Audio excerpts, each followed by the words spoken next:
That old woman will pay for this.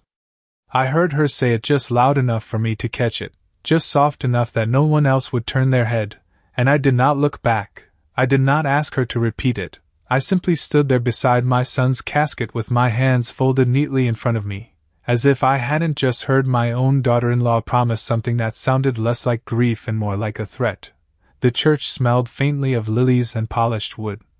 The kind of scent that lingers long after everyone leaves, and I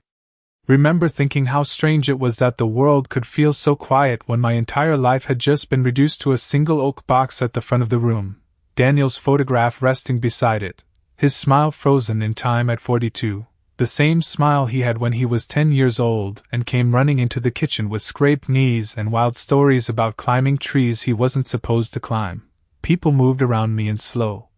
respectful patterns, whispering condolences, touching my arm,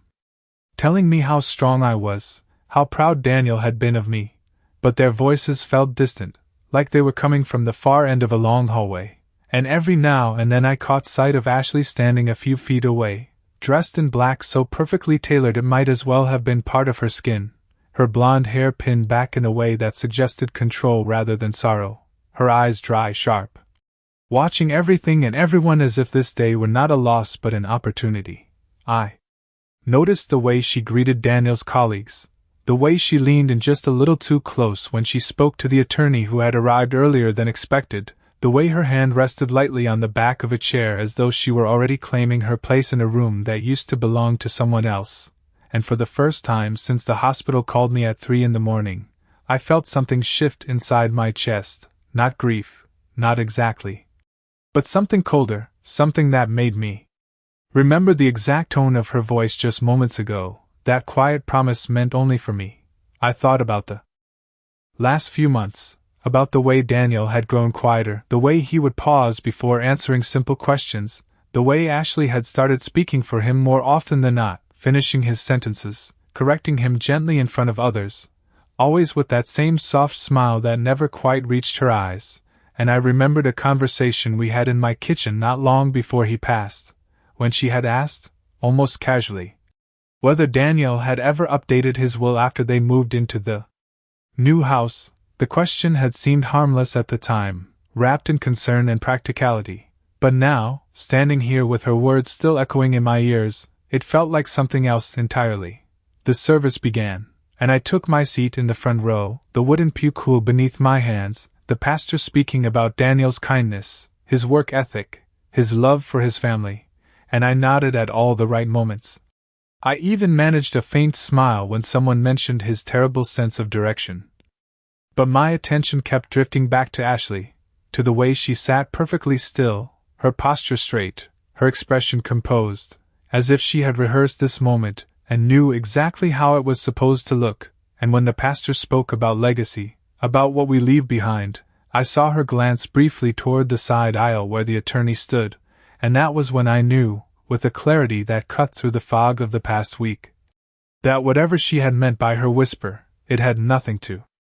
do with mourning and everything to do with what came next. After the final hymn, people began to stand, the soft rustle of fabric filling the room, and one by one they approached the casket, some placing flowers, others resting a hand against the polished surface, and when it was my turn, I stepped forward slowly, my reflection faintly visible in the wood, an older woman with silver hair and steady eyes. A woman who had spent a lifetime believing that family meant something unbreakable, and I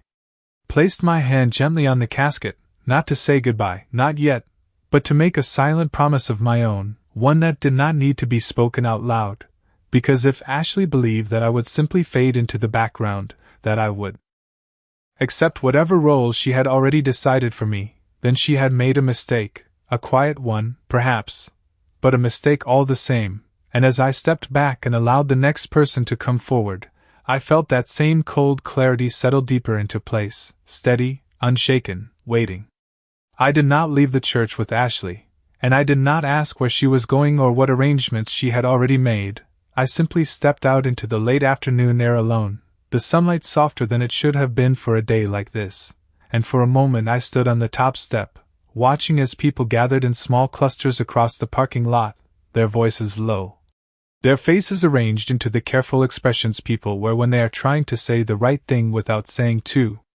much, and I realized that for most of them, this day would end when they got into their cars, when they returned to their routines, when Daniel became a memory instead of a presence. But for me, something else had already begun. I noticed Ashley near the far end of the lot, standing beside a sleek black sedan, speaking quietly with the attorney again, her posture relaxed now in a way it had not been inside. One hand resting lightly against the car door, her head tilted as she listened, and when she glanced up and saw me watching, she did not look away, she simply offered a small, composed smile, the kind that suggested everything was exactly as she expected it to be, and then she turned back to her conversation as if I were no longer part of it. I walked past them without slowing, my heels clicking against the pavement in a steady rhythm, and I did not miss the way their voices dropped just a fraction as I passed. Not enough to draw attention, just enough to confirm that whatever they were discussing was not meant for me. My car felt unfamiliar when I opened the door, the interior too quiet, too still, and as I sat behind the wheel, I rested my hands there for a moment without starting the engine, remembering how Daniel used to tease me about keeping the seat too far forward, how he would adjust it when he borrowed the car and forget to move it back, small things that had once been part of a life that now felt distant, almost borrowed from someone else. The drive home took less than 20 minutes, the same route I had taken countless times over the years. But every landmark seemed slightly altered, as if the world had shifted just enough to remind me that nothing was quite the same anymore, and when I pulled into the driveway, I saw that Ashley's car was already there, parked neatly to one side as if it belonged there permanently, and for a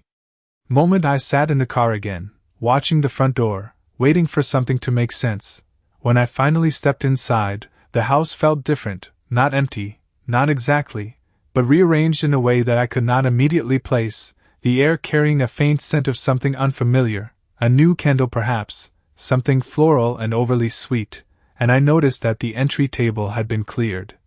The small bowl where I kept my keys moved to a different spot, the framed photograph of Daniel and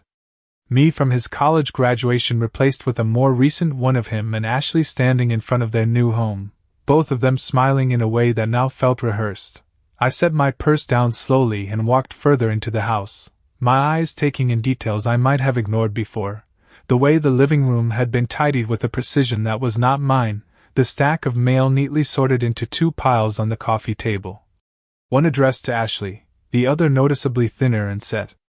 slightly apart, and as I reached for it, I saw that several envelopes I had been expecting were not there at all. I heard her before I saw her, the soft sound of her footsteps on the hardwood floor behind me, measured and unhurried, and when she spoke, her voice was calm, almost gentle, as if we were discussing something ordinary. "You should get some rest, Margaret. Today has been a lot." And I turned to face her, noting the way she had already changed out of her black dress into something lighter, more comfortable, as if she had already moved on from the day while I was still standing inside it. "We need to talk about a few things," she continued, her tone practical now, businesslike, and she gestured toward the dining room as if inviting me to a meeting rather than a conversation between family, and for a brief moment, I considered asking her directly what she had meant earlier, asking her to repeat those words she thought I might ignore, but instead I nodded once and followed her, because something told me that whatever she planned to say next would tell me far more than any question I could ask.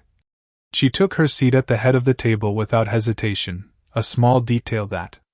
might have gone unnoticed before, and she folded her hands neatly in front of her, her expression composed, controlled, and when she finally spoke again, there was no trace of the softness from a moment ago.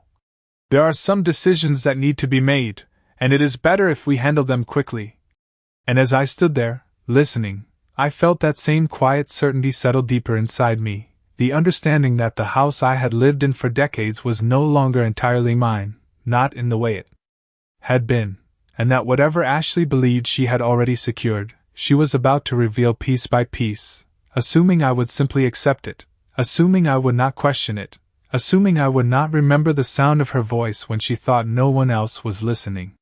She did not wait for me to sit before she began, which was something I noticed immediately, not because it was loud or obvious, but because it was different, because for years this table had followed an unspoken rhythm, Daniel at one end, me at the other, conversations unfolding naturally, decisions made together or at least discussed, and now Ashley spoke as if that rhythm had never existed. As if this room had always belonged to her. "The attorney will be coming by tomorrow morning," she said. Her tone even, almost rehearsed, and she reached for a thin folder resting beside her, as though it had been placed there with intention long before I walked in. "There are some documents that need to be reviewed, and it would be easier if we handled everything efficiently." And I remained standing for a moment longer than necessary before taking the chair to her right, not the one I usually took, not the one across from her, but one slightly off to the side, because something about the way she had positioned herself made it clear that she had already decided where I fit in this conversation. I folded my hands in my lap, mirroring her composure, and I let her continue, because there is a certain clarity that comes when you stop interrupting and start listening, a kind of truth that reveals itself in the spaces between what is said and what is not. "Daniel had been making some adjustments over the past year," she went on, flipping open the folder with careful precision. "Mostly practical things, nothing you need to worry about, but it is important that everything is finalized properly." And she slid a single sheet of paper across the table toward me, not pushing it forcefully, just enough for it to cross the polished wood and come to rest within my reach, and I glanced down at it without touching it, noting the legal formatting, the dense blocks of text, the signature line at the bottom that carried Daniel's name in a handwriting that looked almost too steady for someone who had been as ill as he was in those final weeks. "I think it would be best if we simplified things," Ashley continued, her voice softening slightly as if she were offering a kindness. "This house is large, and maintenance is expensive, and you should not have to worry about that at your age." And there it was, not said directly, not framed as a demand, but present all the same, woven into the language of concern and practicality, the assumption that decisions about my life could be made without me, that my place here was temporary, conditional, something to be adjusted or removed as needed. I let a small silence settle between us before I spoke, not because I was unsure, but because I wanted to hear the weight of it, to feel how it landed in the room. "And what exactly has been simplified?" I asked, my voice steady, neither confrontational nor submissive, just clear, and she met my gaze without hesitation, her expression unchanged. "Ownership structures, asset distribution, things like that," she replied, and for a brief moment, something flickered behind her eyes, not quite discomfort, not quite impatience, but something that suggested she had expected this part to go more smoothly, that she had anticipated compliance rather than questions. I reached for the paper. Then, finally letting my fingers rest against it, and I scanned the lines slowly, not rushing, not reacting outwardly, even as I began to recognize certain phrases, certain clauses that did not align with what Daniel had told me years ago, back when we had sat in this very room discussing his plans, his insistence that everything would be handled fairly, that I would always have a place here, not as a guest, not as an afterthought, but as part of the foundation he had built. "This is recent," I said quietly, more to myself than to her, and she nodded once. "Yes, it was finalized a few months ago." And the way she said it, so simple, so complete, made it sound as though nothing about that timeline should be questioned, as though the circumstances surrounding it were irrelevant, as though a man's final decisions could be summarized in a single line and accepted without hesitation. I set the paper back down carefully, aligning it with the edge of the table, and I looked at her again. Really looked this time, at the calm certainty in her posture, the confidence in her tone, the absence of anything that resembled grief, and I remembered the sound of her voice at the church, the quiet promise she thought I might ignore, and I understood then that this conversation was not about explanation, it was about confirmation, about revealing a plan that had already been set in motion, a plan that assumed I would not resist, that I would not question, that I would not notice the small inconsistencies that were beginning to form a pattern. "We will review everything tomorrow," I said finally, my voice even, my expression unchanged, and she seemed to relax slightly at that, as if my agreement, however temporary, had restored the balance she expected, and she closed the folder with a soft, deliberate motion. "That would be best," she replied, and as she stood and gathered the papers, I remained seated for a moment longer, my hands still, my thoughts settling into something sharper, more defined, because while she believed this was the beginning of a process she controlled, I could already see the edges of something else entirely, something she had not accounted for, something that would require patience, observation, and above all, silence, the kind of silence that allows truth to reveal itself one detail at a time. That night I did not turn on the television, and I did not call anyone. I simply sat in the living room long after Ashley had gone upstairs, the house settling into a quiet that felt heavier than it used to, and I let the silence do what it does best. I let it bring back the things I had overlooked, the details I had dismissed at the time because they did not seem important. The small shifts that only make sense when you line them up side by side. I remembered the first time Daniel mentioned feeling tired more often than usual, how he had brushed it off with a laugh, saying it was just work, just long hours, and how Ashley had stepped in almost immediately, suggesting new routines, new appointments, new ways to manage his schedule, always framed as helpful, always presented as care, and I had been grateful then, grateful that someone was paying attention to him in ways I could not from a distance. But now, sitting there in the dim light, I realized how quickly those suggestions had turned into decisions, how often Daniel had deferred to her even on things that used to be simple. I thought about the afternoon she had visited me alone, nearly 6 months ago, carrying a small box of pastries and that same calm smile, the one that never quite revealed what she was thinking, and how she had asked, almost casually, whether I had ever considered downsizing, whether maintaining a house like this was becoming too much. And I had laughed it off at the time, telling her that some things are not measured in square footage or utility bills, that this house held a lifetime of memories, and she had nodded politely. But there had been something in her eyes, something calculating, as if she were already weighing options I had not agreed to. The memories shifted, as memories do, connecting itself to another moment. A phone call from Daniel late one evening, his voice softer than usual, slower, as though he were choosing his words carefully, and he had asked me if I had received any mail from his office, any documents that might need to be signed, and when I told him no, there had been a pause, brief but noticeable, before he said he would check on it, that it was probably nothing, and I had believed him, because I had always believed him, because he had always been the kind of man who handled things directly, who did not leave loose ends or unanswered questions. I leaned back in my chair and closed my eyes for a moment, letting the pattern form more clearly, the way Ashley had gradually taken control of conversations. The way she had begun speaking on Daniel's behalf even when he was present, the way she had positioned herself between him and the rest of us, not in an obvious way, not in a way that would draw attention, but in small, consistent movements that over time created distance where there had once been none. I opened my eyes and looked around the room again, noticing details I had not fully processed earlier, the absence of certain photographs, the rearrangement of familiar objects, the subtle but deliberate changes that suggested someone had been redefining this space piece by piece, and I realized that what felt sudden now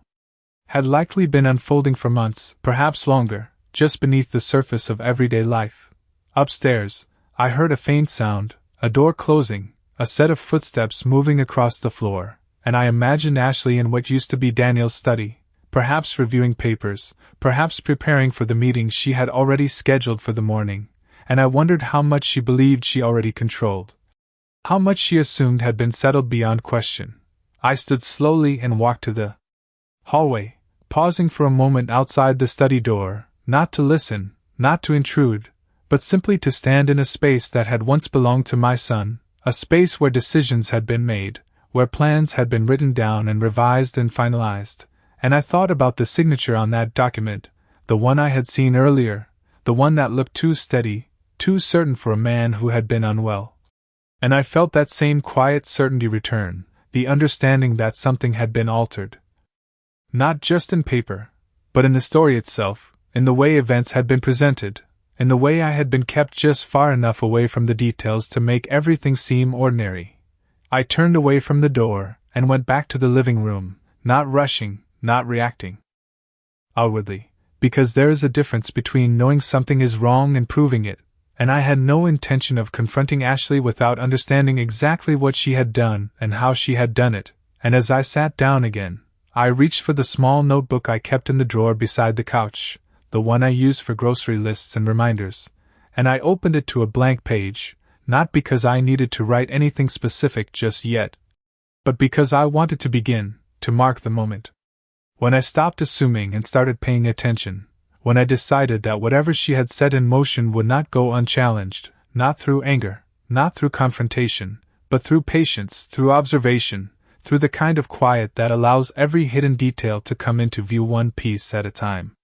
The next morning arrived with a kind of quiet that felt deliberate, as if the house itself were holding its breath, and I woke before the sun had fully risen, not out of habit, but out of something sharper, something that had settled into place the night before and refused to let me drift back into the comfort of routine.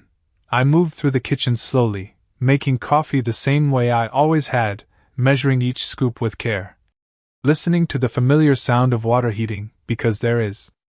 a steadiness in small rituals, a grounding that allows the mind to stay clear even when everything else feels uncertain. And as I stood there with the mug warming my hands, I noticed that the stack of mail on the counter had grown slightly. A few new envelopes added to the neat arrangement Ashley had made, and without thinking, I reached for them, flipping through the names and return addresses until something caught my attention.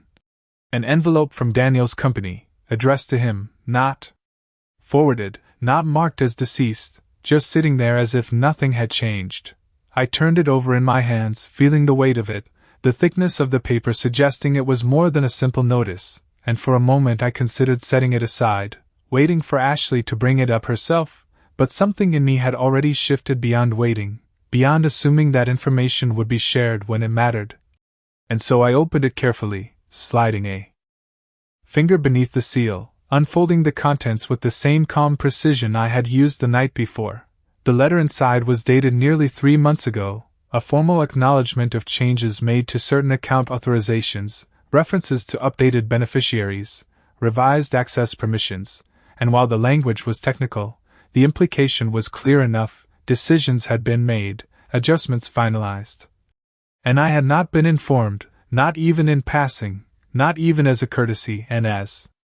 I read through it again, more slowly this time, I noticed something else, a secondary name listed alongside Daniel's, a name that was not unfamiliar but not expected either, Ashley's, positioned not as a contact, but as a primary authority. I folded the letter back along its original crease and set it down on the counter, not reacting outwardly, because the reaction itself was no longer the point, the pattern was. And this was only one piece of it. I heard footsteps behind me then, light, measured, and when Ashley entered the kitchen, she was already dressed, her hair pulled back neatly, her expression composed in that same careful way I had begun to recognize. "You are up early," she said, her voice neutral, and I turned to face her with the same calm I had practiced, holding the letter loosely in my hand without offering it, without hiding it either, simply letting it exist between us as a quiet fact. "So are you," I replied, and for a brief moment, her eyes flicked to the envelope before returning to my face, just a fraction of a second, but enough to confirm that she recognized it, that she understood what it contained, and yet she did not ask about it, did not explain, did not reach for it. She simply moved past me toward the coffee machine, pouring herself a cup as if this were any other morning, as if nothing in this house had shifted beyond repair. "The attorney will be here at 9, she said, her back to me now, her tone steady. "We should go over everything before he arrives." And I nodded once, setting the letter down on the counter in full view, aligning it neatly with the edge as I had done with the document the night before, because there is a language in these small actions, a way of signaling awareness without confrontation, and I wanted her to know that I had seen it, that I was no longer outside the circle of information she had been carefully constructing. We stood there for a moment in silence, the quiet broken only by the soft hum of the refrigerator, and I could feel the shift, subtle but present, the awareness on both sides that something unspoken had moved closer to the surface. And then, as if on cue, there was a knock at the front door, firm, punctual, and Ashley set her cup down without hesitation, smoothing the front of her blouse as she moved toward the hallway, her posture straight, her steps confident, and I followed at a measured distance, not rushing, not hesitating, because whatever was about to unfold had already been in motion long before this morning, and as she opened the door to greet the man standing there with a briefcase in hand, I saw the familiar exchange of polite smiles, the formal introductions, the practiced ease of a meeting that had been anticipated, and I stepped forward. Just enough to be fully present, to ensure that I was not positioned at the edge, not reduced to a silent observer, and as the attorney greeted me with a respectful nod, addressing me by name, I met his gaze steadily, holding it for a moment longer than necessary, because there are moments when presence alone becomes a statement, and I intended to make it clear, without raising my voice, without disrupting the carefully arranged calm, that I was not unaware, not uninformed, and certainly not absent from what came next. The attorney introduced himself as Mr. Langford, his voice measured, his handshake firm but not overbearing, the kind of presence that suggested years of navigating delicate conversations, and as he stepped inside, he glanced briefly between Ashley and me, not in confusion, but in quiet assessment, as though he understood there were layers here that had not been fully explained. And Ashley gestured toward the dining room with a practiced ease, inviting him to sit as if she had already rehearsed this moment in her mind, as if the outcome were already decided. I followed them in silence, taking the same chair I had chosen the night before, slightly off to the side, not out of submission, but out of clarity, because positioning, I had come to realize, reveals intention, and I wanted to observe before I acted. Mr. Langford placed his briefcase carefully on the table and opened it with deliberate movements, removing a stack of documents that mirrored the folder Ashley had presented earlier, aligning them neatly before him, and he began to speak, outlining the purpose of the meeting, the need to review Daniel's final arrangements, the legal structures that had been put in place, his tone professional, neutral, as if this were a routine matter, but I watched his eyes, the subtle pauses, the moments where he seemed to measure his words just a fraction more carefully than necessary, and I understood that even he was navigating something that was not entirely straightforward. Ashley leaned forward slightly, her posture attentive, her expression composed, and she nodded at the appropriate moments, reinforcing his explanations with small affirmations, as though she were guiding the conversation along a path she had already mapped out. And when he referenced the updated authorizations, the revised beneficiary designations, she did not look at me, not once, as if my reaction were not relevant to the process unfolding before us. I let him continue for several minutes without interruption, allowing the language to settle, the structure to reveal itself, because there is a difference between hearing information and understanding its implications, and I needed the latter, not the former. And when he finally paused, glancing up as if to invite questions, I reached for the document he had just referenced, the one that mirrored the letter I had opened earlier that morning, and I placed it flat on the table between us, aligning it carefully before speaking. When exactly were these changes authorized? I asked, my voice calm, precise, and he looked at the document briefly before responding. Approximately 3 months ago. His tone steady, though there was a slight shift in his posture, a subtle adjustment that suggested he was aware of the weight of that timeline, and I nodded once, not reacting outwardly, just acknowledging the answer, and then I asked another question, just as measured. And were all relevant parties informed at that time? And this time there was a pause, not long, not dramatic, but present, and his eyes moved briefly toward Ashley before returning to me. Notifications would have been issued according to the instructions provided, he replied, careful, precise, and I let that answer settle for a moment before continuing. Because I did not receive any, I said, not as an accusation, not as a challenge, but as a simple statement of fact, and the silence that followed was different from the others, heavier, more defined, because it introduced something Ashley had not addressed, something she had not prepared for in the way she had prepared everything else, and I saw it then, just for a second, the flicker in her expression, the tightening of her jaw before she smoothed it away, replacing it with that same composed calm. There may have been a delay or an error in delivery, she said quickly, her tone controlled, stepping in before Mr. Langford could respond further, and she turned slightly toward him, as if to redirect the conversation back to safer ground. "What matters is that everything is in order now." And I watched her carefully, noting the precision of her words, the way she reframed the issue from omission to completion, and I realized that this was how she operated, not through confrontation, but through redirection, through shaping the narrative in real time. I did not argue. I did not press further, because pressing too soon reveals too much, and instead I nodded once, as if accepting the explanation, as if the gap in communication were a minor inconvenience rather than a critical detail, and I leaned back slightly in my chair, allowing the conversation to continue. Allowing her to regain the sense of control she believed she had, because control, when assumed too early, often leads to exposure, and as Mr. Langford resumed his explanation, outlining next steps, timelines, procedural requirements, I shifted my attention to something else entirely: the small inconsistencies in the documents, the way certain clauses referenced prior agreements that had not been presented, the absence of signatures where I would have expected them. And I began to understand that what I was looking at was not a single decision, not a single change, but a series of adjustments, made over time, each one small enough to avoid notice on its own, but together forming a structure that benefited one person more than anyone else. I folded my hands again and listened, not as someone being informed, but as someone gathering, collecting, piecing together a sequence that had been carefully constructed, and as the meeting drew closer to its end, with Ashley summarizing the next steps in her calm, assured voice, I felt that same quiet certainty settle deeper inside me, the understanding that while she believed this process was nearing completion, it was, in fact, only revealing itself, one detail at a time, and I intended to see every one of them clearly before I decided how to respond.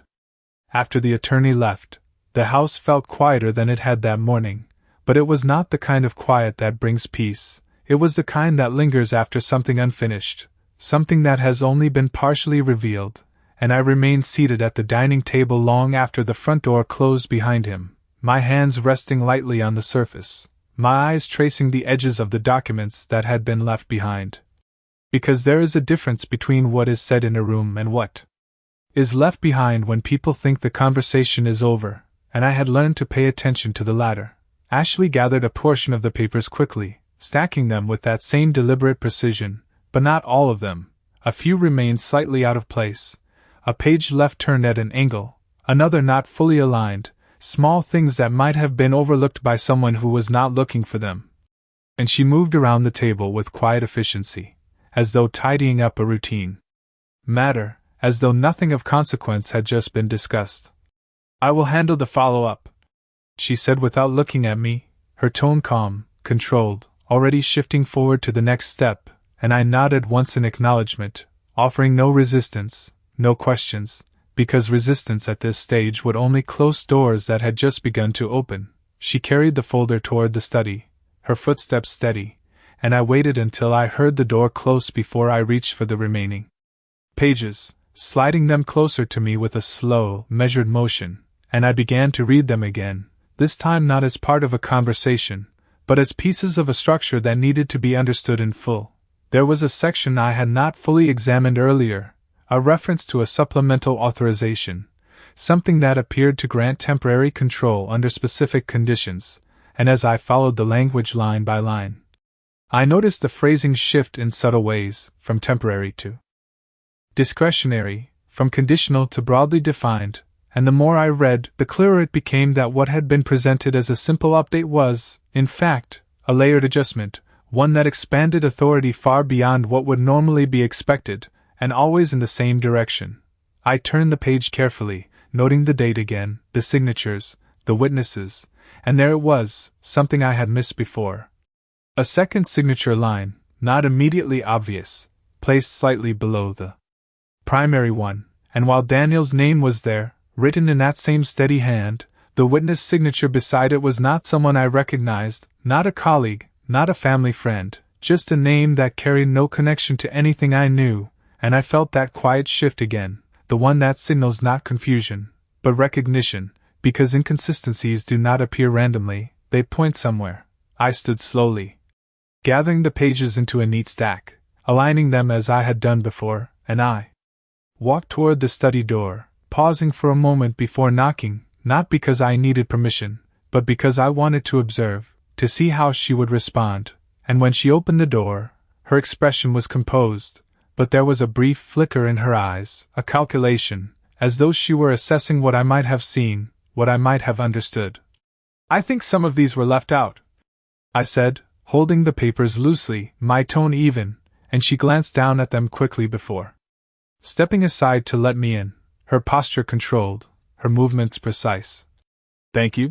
she replied, reaching for them, but I did not release them immediately, not pulling away, not resisting, simply holding them for a moment longer than expected, enough to create a pause, enough to let the silence carry meaning, and then I let go, allowing her to take them, because sometimes the smallest delay reveals more than a direct question ever could. She placed the papers on the desk, smoothing them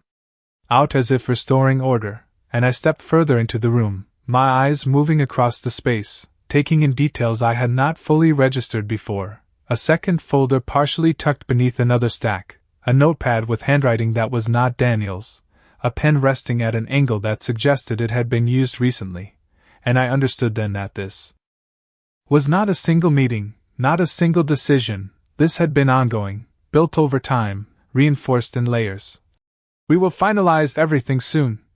Ashley said, her voice steady, as if closing the conversation, and I nodded again, offering the same calm acknowledgement, because there was no need to challenge her now, no need to disrupt the rhythm she believed she controlled, and as I turned to leave the room, I felt that clarity settle more firmly into place, the understanding that what she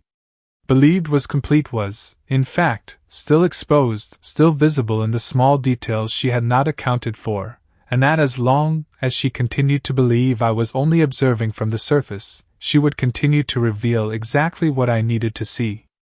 That evening I did something I had not done in years. I left the house without telling Ashley where I was going, not out of defiance, but out of necessity, because there are conversations that cannot happen within walls that have already been rearranged. And as I drove across town, the familiar streets felt different again, not because they had changed, but because I was no longer moving through them the same way. I was no longer assuming that what I saw on the surface was all there was. The office building was smaller than I remembered, a modest brick structure with a narrow parking lot and a sign that had faded slightly over time, but it was still there, still steady, and as I walked inside, the scent of paper and old wood greeted me in a way that felt grounding, familiar, a reminder of a time when things were handled with clarity rather than quiet adjustments. Mr. Harris looked up from behind his desk when I entered, his expression shifting from surprise to recognition in a matter of seconds. "Margaret," he said, standing quickly, his voice carrying a warmth that had not been present in the conversations I had experienced over the past few days, and I offered a small nod in return. Not smiling, not yet, because this was not a social visit, this was a continuation of something that had already begun. "I need to ask you something," I said, my tone even, and he gestured for me to sit, closing the file he had been working on without hesitation, giving me his full attention in a way that felt both respectful and necessary. I placed the copied pages on his desk, not the originals, never the originals, and I watched his expression as he began to read, the slight narrowing of his eyes, the pause at certain lines, the way his hand rested more firmly against the paper as he moved from one section to the next, and I did not interrupt, because understanding takes time. And I had learned to let that process unfold without forcing it. "Where did you get these?" he asked, finally, looking up at me with a seriousness that confirmed what I had already begun to suspect, and I met his gaze without hesitation. "From my own house," I replied, and that answer seemed to settle something in him, not resolve it, but clarify it, because context matters, and he leaned back slightly in his chair, considering the documents again before speaking. "These are not standard revisions," he said slowly, choosing his words with care. "Some of this language expands authority in ways that would normally require additional verification, especially given Daniel's condition at the time." And I nodded once, not surprised, not relieved, simply acknowledging what I had already felt without yet being able to name. "And the signatures?" I asked, my voice steady, and he turned the page, examining it more closely, his finger tracing the lines without touching the ink. The primary signature appears consistent, he said. But this witness, I do not recognize the name, and that is unusual, especially if these documents were finalized through the usual channels. And there it was again, not a definitive answer, not a direct accusation, but a pattern of inconsistencies that aligned too precisely to be dismissed as coincidence. I sat there for a moment in silence, letting his words settle into place alongside everything else I had observed, and I realized that what I needed now was not confirmation, but structure, not just the understanding that something was wrong, but the ability to demonstrate it clearly, without emotion, without speculation. "What would you do?" I asked finally, and he did not answer immediately. Instead, he closed the folder carefully, aligning the pages before looking back at me, his expression measured, thoughtful. "I would not confront anyone yet," he said, and there was a quiet certainty in his tone that matched my own instincts. "I would gather everything, every document, every timeline, every detail, and I would let the full picture form before making a move." And I felt a small shift at that, not because it was new advice, but because it confirmed the path I had already begun to follow, the one that required patience rather than reaction. I stood slowly, collecting the copies, and as I prepared to leave, he added one more thing, his voice lower now, more deliberate. "And Margaret, do not assume that what you have seen so far is all there is," and I paused at the door, turning back just slightly, because that sentence, more than anything else, carried weight, the kind that suggests deeper layers, and I nodded once in acknowledgement before stepping outside again, the evening air cooler now, sharper, and as I walked to my car I understood that this was no longer about suspicion, it was about preparation, about allowing the truth to reveal itself fully, and when I returned home, the lights were still on, the house still arranged in the way Ashley preferred, but something had shifted again, not in the space itself, but in how I moved through it, because now, every detail I noticed was no longer just an observation, it was part of a structure I was quietly, carefully building, one piece at a time. The following morning unfolded with a clarity that felt almost rehearsed, not by me, but by the sequence of events that had been quietly building beneath the surface, and I moved through the house with the same measured calm I had practiced over the past days, noting how Ashley had already arranged the dining room again, the documents neatly stacked, the chairs positioned with intention, as if preparing for a conclusion rather than a continuation, and I took my seat without comment, placing my hands lightly on the table, not claiming space, not surrendering it either, simply present, fully aware. She entered a moment later, composed as always, her movements precise, her expression controlled, and she did not ask where I had been the night before, did not question the shift she must have sensed, she simply continued forward, because forward was where she believed everything was leading. "Mr. Langford will finalize the filings today," she said, her tone steady, and I nodded once, allowing the statement to exist without challenge, because timing matters, and I had learned that truth, when revealed too early, loses its weight. When the attorney arrived, the exchange was brief, professional, and he took his place at the table with the same careful demeanor, opening his briefcase, arranging the documents, preparing to move through what he believed to be the final steps, and Ashley guided the conversation with quiet confidence, referencing prior discussions, summarizing decisions, framing the process as complete, and I listened, not interrupting, not reacting, allowing the structure she had built to fully present itself. When the moment came for signatures, when the pen was placed on the table and the final document was slid toward me, I reached for it slowly, not out of hesitation, but out of intention, and I let my eyes move across the page one more time, not searching, not questioning, simply acknowledging what was there. And then I set the pen down beside it without picking it up. The pause that followed was subtle but immediate, a shift in the room that neither Ashley nor Mr. Langford could ignore, and I lifted my gaze to meet hers, holding it steadily, not with accusation, not with anger, but with something far more difficult to dismiss, certainty. "Before we finalize anything," I said, my voice calm even, "there are a few details that need to be clarified." And I reached into my bag, removing the copies I had gathered, placing them carefully on the table, aligning them with the same precision she had used so many times before, because there is a language and order, and structure, in the way information is presented, and I intended to speak it fluently. Ashley's expression did not change immediately, but I saw it, the slight tightening around her eyes, the calculation returning, and Mr. Langford glanced between us, his posture shifting just enough to indicate that the direction of the meeting had changed, and I began. Not with accusation, but with fact, referencing dates, pointing to discrepancies, noting the absence of proper notification, the unusual witness signature, the expanded authority that had been introduced without standard verification, and I did not rush. I did not raise my voice, I simply allowed each detail to stand on its own, one after another, forming a structure that was difficult to dismiss because it was not built on emotion, but on consistency. Ashley attempted to respond, her tone controlled, her explanations precise.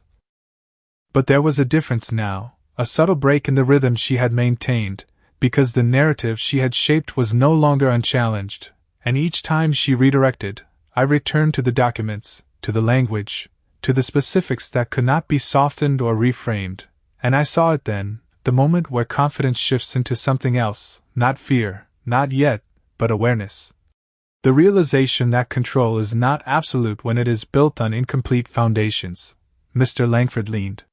forward slightly, reviewing the pages more closely, asking questions of his own now, not directed at me, but at the structure itself, at the process, at the way certain elements had been handled, and the room, once so carefully arranged, no longer felt settled, it felt exposed, each detail illuminated in a way that could not be easily undone. I sat back slightly, not withdrawing, but allowing the weight of what had been presented to settle fully, because there is a point in any conversation where silence becomes more powerful than words, where the absence of defense speaks louder than explanation, and I let that moment exist, unbroken. We should pause this process, Mr. Langford said finally, his tone measured, professional, but firm in a way it had not been before, and Ashley did not respond immediately, her gaze fixed on the documents, her expression composed but no longer certain, and I watched her quietly, not with satisfaction, not with triumph, but with clarity, because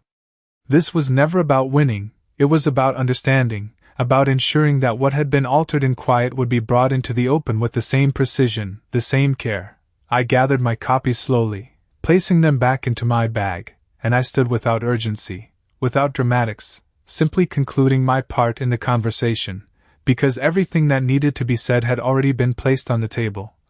And as I turned to leave the room, I felt that same steady certainty settle fully